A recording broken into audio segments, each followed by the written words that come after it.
Welcome to the GDPR Weekly Show, one of the top 5 GDPR podcasts worldwide. Here is what's coming up in this week's episode. Welcome to episode 136 of the GDPR Weekly Show.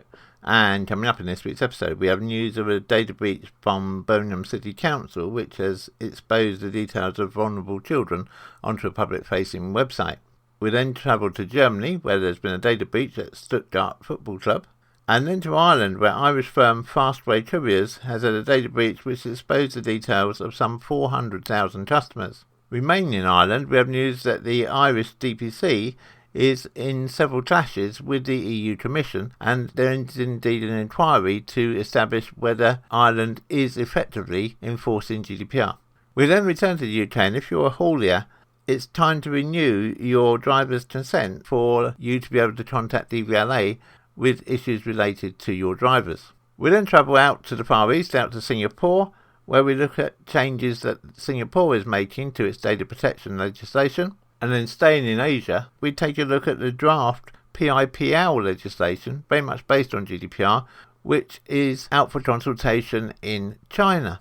And then finally, we take an issue which has become very common on our help desk, particularly now with people working at home, which is advice on how user passwords should be handled, and also looking at two-factor authentication. Outside of the show, we are very much looking forward to speaking at the Brighton SEO Spring 2021, which is taking place on Thursday, March the 25th and Friday, March the 26th. It's all online this year and it's totally free. All you need to do to register is to head along to spring2021.brightonseo.com. It would be good to see as many of you as possible in the audience for our talk, which is at 12:25 p.m. on Thursday the 25th of March. So as always, a good mix of articles here on the GDPR Weekly Show for you. We hope you find the articles useful and informative. If you have any suggestions or other feedback on the show, we love to receive your feedback. Just email it to feedback@gdprweeklyshow.com. We do read every single piece of feedback we receive, and wherever possible, we incorporate your suggestions for improvements into the show. However, due to the volume of feedback we receive, it's not always possible for us to respond to each piece of feedback individually. Stay home, stay safe. Birmingham City Council saw a serious online data breach when allegedly the details of vulnerable children who've been put at risk were exposed on the council website. The data, said to relate to youngsters entitled to free bus passes, was uploaded in error by staff and was potentially available externally, Birmingham City Council said in an email raising the alarm sent on Friday, March the 19th. The details were added to the Brum account, the facility which allows taxpayers to access and book a range of services. The council said the Information Commissioner's Office, the ICO, had been informed due to the scale and serious nature of this incident. A spokesperson for Birmingham City Council said the alert was sent as a precaution, the mistake was rectified as soon as we became aware, and the data was not downloaded. It said the ICO was not planning any action and the council would learn from this issue. However, Deputy Leader of the council's Conservative group, Councillor Ewan Mackey, said it was the latest data error from the authority and did not inspire confidence. Councillor Mackey said, first they allowed staff with a failed DBS disclosure barring service check into school transport. Now they've just published thousands of vulnerable children's data to a publicly accessible part of the Birmingham City Council website. Organised crime gangs running the now infamous county lines pay highly for this information to recruit them into a life of crime. Birmingham City Council should be protecting all of its residents, especially our children, from county lines, not making vulnerable children's data available on the council website. A spokeswoman for Birmingham City Council said the email sent to staff was purely precautionary and intended to remind staff about their data protection responsibilities to minimise the risk of future data breaches. The mistake mentioned was rectified as soon as we became aware. We notified the ICO in line with our legal obligations and they have confirmed they are satisfied with the way in which we have dealt with the matter and will not be taking any action. There is no evidence that any data of vulnerable children was compromised and uploaded data was not visible to all Brum account users. Brum account data is secure and held on the council's network. Brum account users can only access their own data via secure passwords.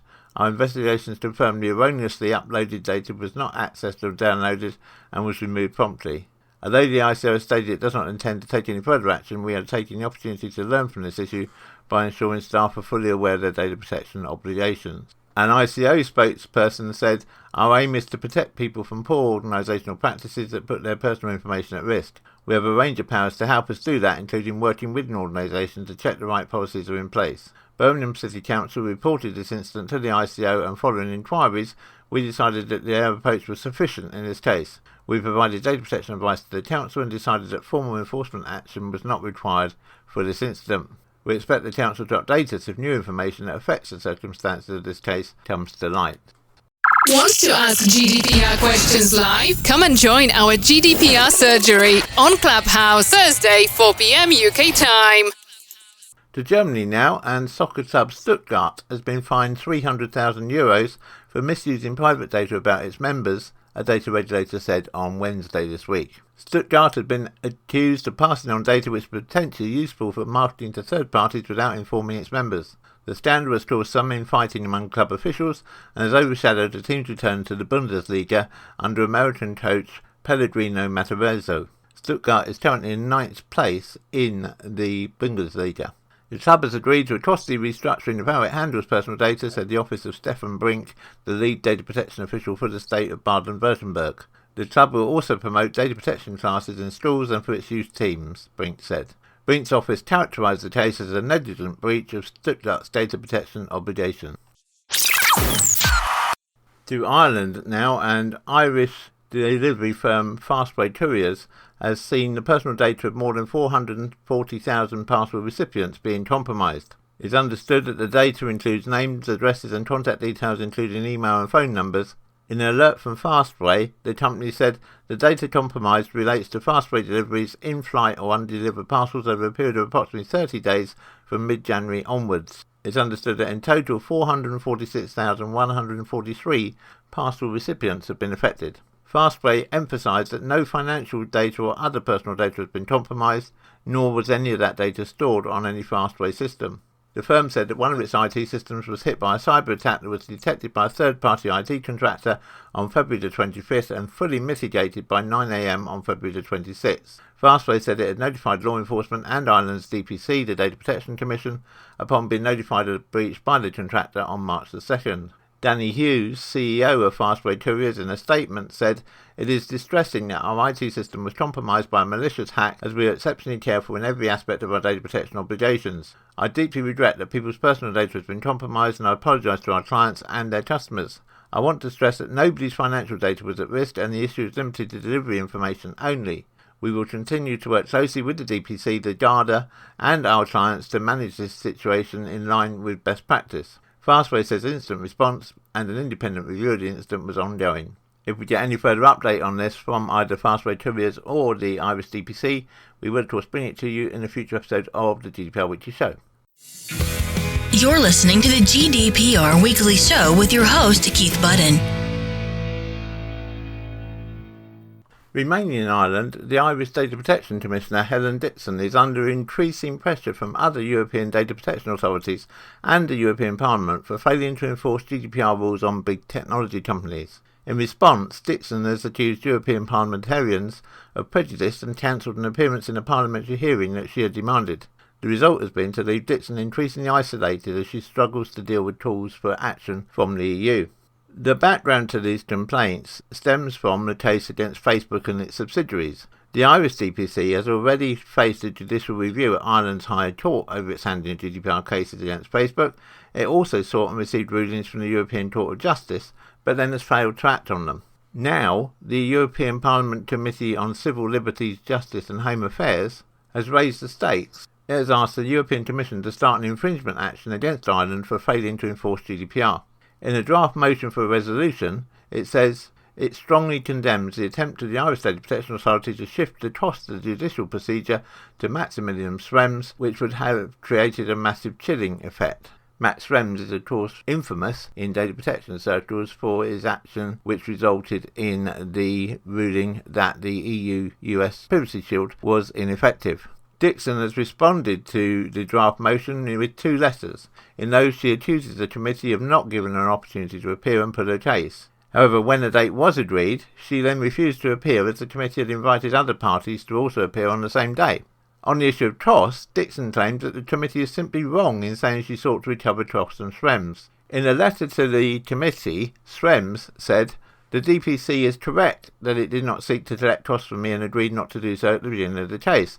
However, it also refused to pay my costs, estimated at multiple millions of euros, given the high legal fees in Ireland, despite filing a case against me as a defendant and losing the case. The intention of the DPC to not pay for my legal fees was quickly resolved by the Irish High Court, which decided that the DPC must cover the costs. Dixon took another swipe at Europe for bringing flawed cases that have been overturned. This has led to the German DPA responding and saying that Dixon's statements are very one-sided and, to quote, often leave her isolated in the circle of European data protection supervisory authorities. Regular listeners to the GDPR Weekly Show will know that we've often mentioned about the action or inaction of the Irish Data Protection Commission against big companies like Facebook. It has taken a disproportionate amount of time for them to take any action, and some would argue that the action they have taken has not been proportionate to the breaches that have occurred. However, we don't personally share that view, but that's a view that has been expressed by many. What is clear, however, is that the Irish DPC is massively under-resourced. Our personal feeling here at the GDPR Weekly Show is that shouldn't be blamed solely on Dixon. Some of that blame has to fall squarely on the shoulders of the Irish Parliament, because it's for Parliament to decide what budget the DPC has.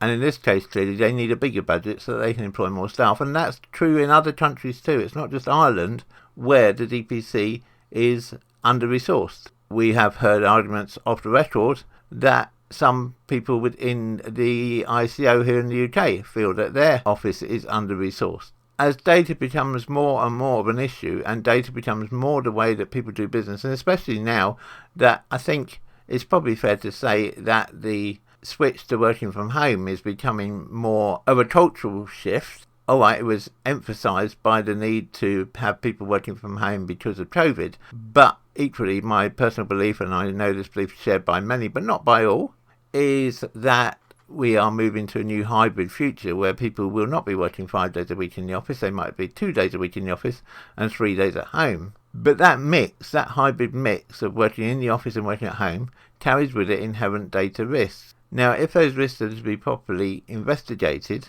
then it's important that the ICO or the DPC or whoever is the Data Protection Authority in the country concerned has the resources to be able to do it.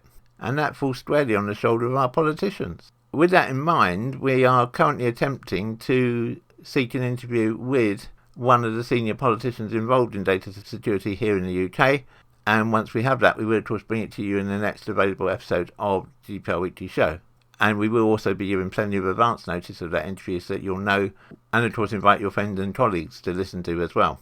This is a serious issue, and no doubt one which we will return to several times during the coming year here on the GDPR Weekly Show. Want to ask GDPR questions live? Come and join our GDPR surgery on Clubhouse Thursday, 4 p.m. UK time. Returning to the UK now, and if you're a haulage company, it's time to renew your consent from your drivers to have their permission to access DVLA on their behalf. Back in May 2018, the DVLA instructed haulage companies to request consent from their drivers so that they could access driver details via DVLA. But that consent was specifically for 3 years. And so, of course, in May this year, that consent will expire. And you can't just assume that you can continue to access DVLA with your driver's details. So you really must get their consent. However, recognising the challenges brought on by COVID-19 and that it might not be possible to get all of your drivers into the office to physically sign a form to give consent, the DVLA has agreed that on this occasion it will accept electronic consent. But nonetheless, that means designing a form to go on your website, which then has a tick box which the driver can tick to give their consent. And then in the back-end system, you'll need to record the date and time that consent was given, because in 3 years' time, of course, you'll need to seek the consent yet again. If you need any advice or guidance on how to get these details from your driver, then please contact us using the contact details which are coming up right now. Contact us on helpdesk@gdprweeklyshow.com or phone us on 0800 808 5312. To Asia now, and more specifically Singapore, to look at some of the changes which have taken effect from the 1st of February 2021. The main changes revolve around breach notifications, which are now mandatory. And the PDPC says that breaches must be notified once an organisation has grounds to believe that a data breach has occurred. The organisation is to carry out an assessment of the data breach in a reasonable and expedient way to determine whether the data breach is a notifiable data breach. Generally, the assessment should be completed within 30 calendar days of when the organisation first becomes aware a data breach has taken place. It then goes on to say a data breach is notifiable to the PDPC if the data breach either A, results in or is likely to result in significant harm to an affected individual, or B, is or is likely to be of a significant scale. And they've classed here that a significant scale is anything involving more than 500 individuals. In these cases, the organisation must notify the PDPC of the breach as soon as practical to do so, and in any event not later than 72 hours after establishing the data breach was notifiable. For those of you very familiar with GDPR, you'll notice some striking similarities between the new rules that have been bringing in here in Singapore and the existing rules in the GDPR, which we already work under in the EU and, of course, the UK. The authority also gives a third reason when a data breach should be notified, which says the organisation must notify the affected individuals of the data breach once the organisation has determined what the data breach is likely to result in significant harm to any individuals to whom the information relates, as soon as it's practical to provide the individuals with the notification.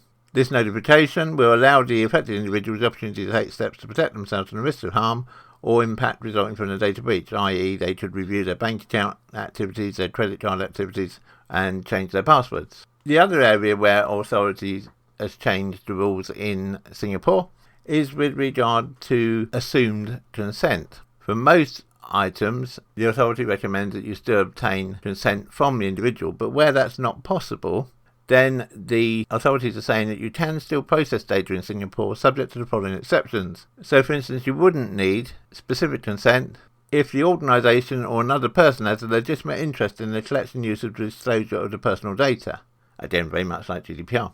Or the organisation is a party or prospective party to a business asset transaction with another organisation.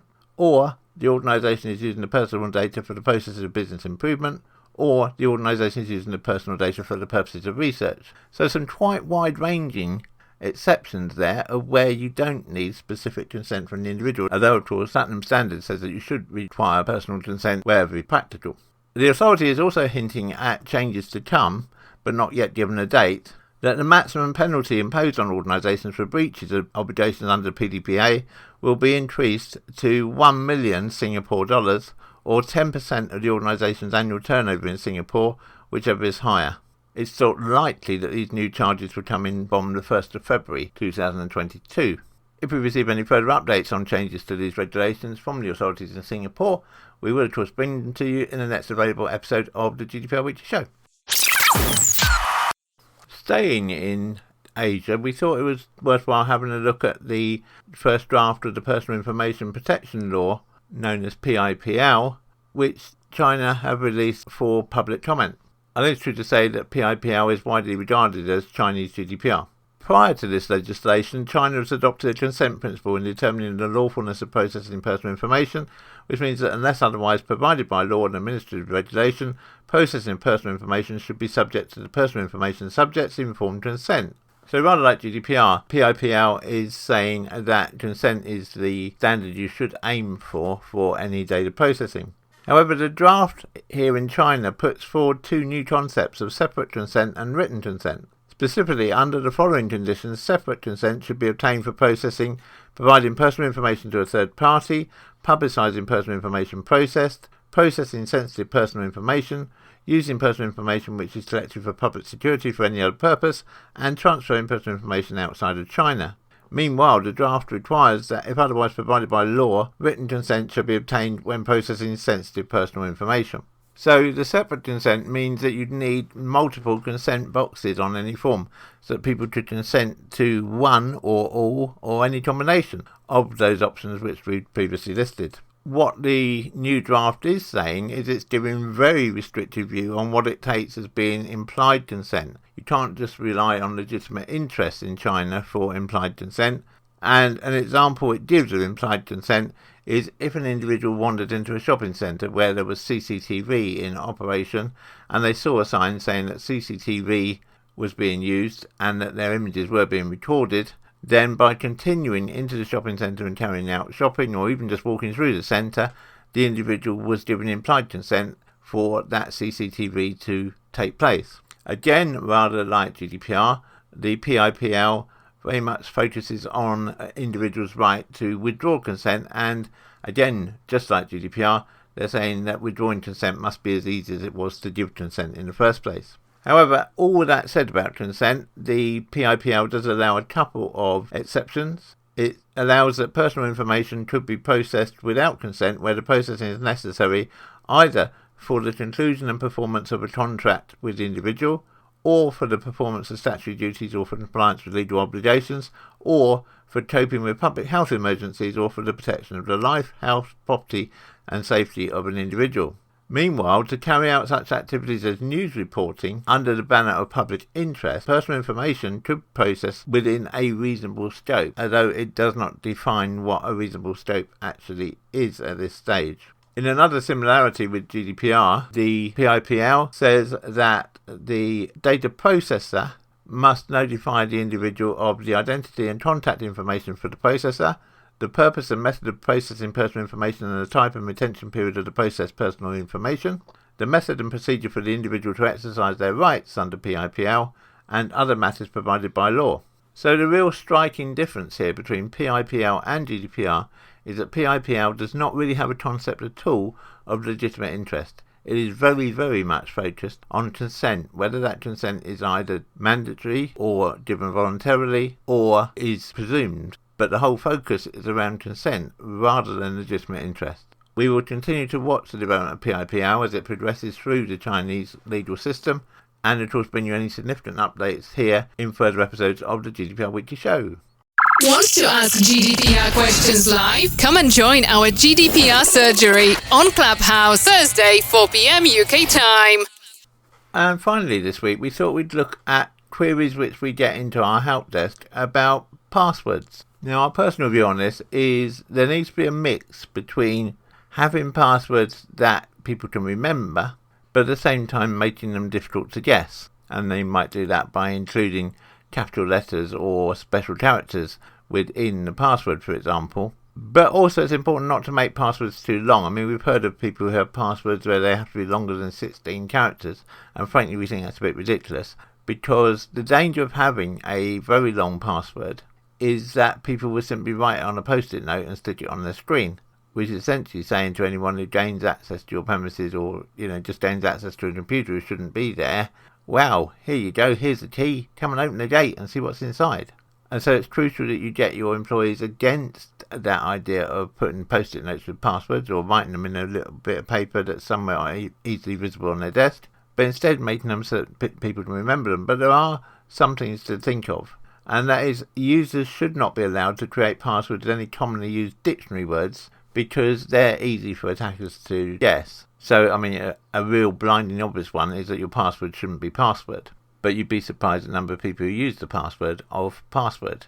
The second thing is try and get your users not to use any personal information of themselves for the password. So, not their own name, their children's name, their dog's name, their cat's name, whatever. Because again, those are the sort of names which hackers in particular will try first to guess because they're a popular choice. And you should also try and encourage your employees to change their passwords reasonably regularly. Now, my personal guidance on this would be to say change the passwords every 90 days. There is an argument to say you should change them every 30 days or even every 7 days, but the problem with that again is you then get into the situation where people write them down. 90 days is about right. But what you should also do is stop people from just changing one character in their password. So you don't want somebody to use the password of cucumber and then the next 90 days they just change it to cucumber 1 and then cucumber 2, etc., etc. Because that's not really secure. So yes, they can use the word cucumber the first time. They should think of a different word or a different number of characters the next time. Now, in an ideal world, of course, you're not just using passwords, you're now using multi-factor authentication, or two-factor authentication, or as many people refer to it, 2FA. If you're unsure about how to implement 2FA, please contact us using the details which are coming up at the end of this article. But the actual use of passwords and the entry of passwords is only one side of the problem. The other side is, what do you do with those passwords? How do you store them in your database? The important thing is that those passwords, when they're stored in your database or your system, should not be stored in plain text, because again, to a hacker that's just an instant giveaway. Instead, make sure that they're encrypted. Now, there are various encryption algorithms, some are better than others, and again, if you want any guidance from us on which algorithm is best to use for your particular situation, then please do contact us using the details that are coming up right now. Contact us on helpdesk@gdprweeklyshow.com or phone us on 0800 808 5312. The GDPR Weekly Show is an Insurity production. Until next time, bye-bye.